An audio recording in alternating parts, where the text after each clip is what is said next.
عالدغري شم النسيم يعني الاكله الجامده دي. بس الاكله دي مع اختراعات زياده غير المتعودين عليها. عالدغري انا عايز اكل رنجة.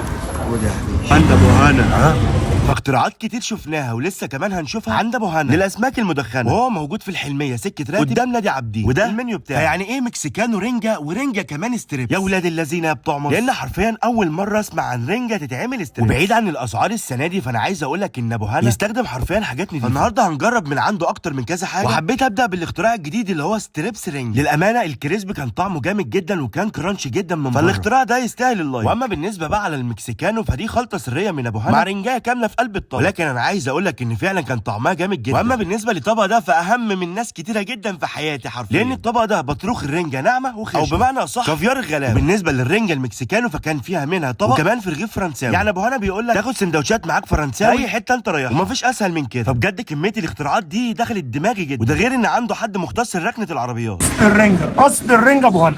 عالدغري شاورما. عالدغري ستريبس. عالدغري بطاريخ. هيفوتك ايه على الفسيخ.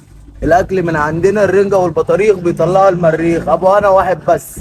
عالدغري ابو هنا، كل سنه وانتم طيبين. عالدغري مستنيينكم.